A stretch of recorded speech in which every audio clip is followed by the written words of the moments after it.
нурмаҳмад эргашев сокини ноҳияи рӯдакӣ дар 1.5 гектар замин гандум киштааст, аммо чандон бовар надорад ки имсол ҳосили хуб хоҳад гирифт, зеро ин заминро танҳо як бор нурии минералӣ додааст. Парсол тирамо 275 сумда як нилчас мачавина харидем, ин сол 475 сум, 200 сум зиёд шид. Ба ин хотир барои деҳқон ин сол бисёр мушкил шид. Мушкил кишид, он дорои минералӣ ки лозим аст дода наметавонад деҳқон, бар он сабаб ҳосилнокиам мувофиқи дил намешавад.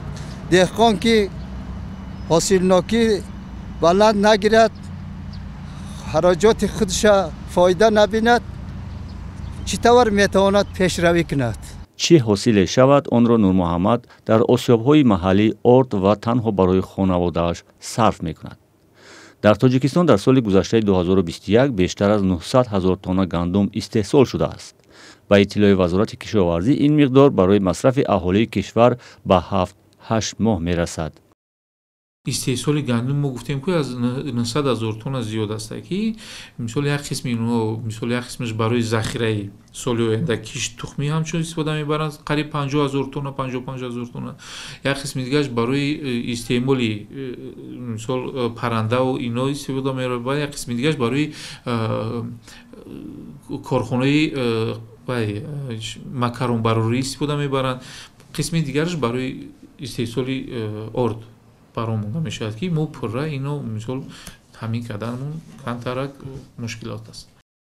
талаботи сокинони Тоҷикистон ба орд тақрибан 1.5 миллион тонна дар сол аст. Тоҷикистон барои истеҳсоли ин миқдор ғалла замини кишт надорад. танҳо ҳар сол аз 1 то 3 ҳазор гектар заминро ба гардиши кишоварзӣ ворид мекунанд ки фақат дар бахше аз он ғалла парвариш мешавад. мо пура با این یعنی که ما با گندم پره اولیرو تامین کردن نمیتونیم، برای اون که ما دیگر محصولات‌های دیگر زیرات‌هایی که فایده زیاد است، یعنی که در مثال گیریم کشتی زیرات‌های پخته، یعنی که برای اقتصادیات خوجگی، برای اقتصادیات مملکت این فایده بیشتر است نسبت به کشتی گندم. барои тавлиди бештари гандуми маҳаллӣ вазорати кишоварзӣ пешниҳод дорад ки ҳосилнокии гандум боло бурда шавад. ҳоло аз ҳар гектар то 40 сентнер гандум гирифта мешавад, дар ҳоле ки имкони то 70-80 сентнер боло бурдани ҳосили гандум вуҷуд дорад. бинобар омори расмӣ солона ба Тоҷикистон наздики 1 миллион тонна гандум ворид мешавад ки бештар аз 99% он ба Қазоқистон рост меояд. корхонаҳои коркарди орд дар Тоҷикистон асосан аз гандуми воридотии Қазоқистон истифода мекунанд. чунин пойбандӣ яке аз сабабҳои боло рафтани нархи орду ғалла номида мешавад. бинобар сабаби баландшавии нархи гандум, яъне ки агар мо солҳои пеш $310 як тон гандумро харидорӣ менамудем, аллакай $50 қимат шудааст нархи як тонна гандум. бинобар ин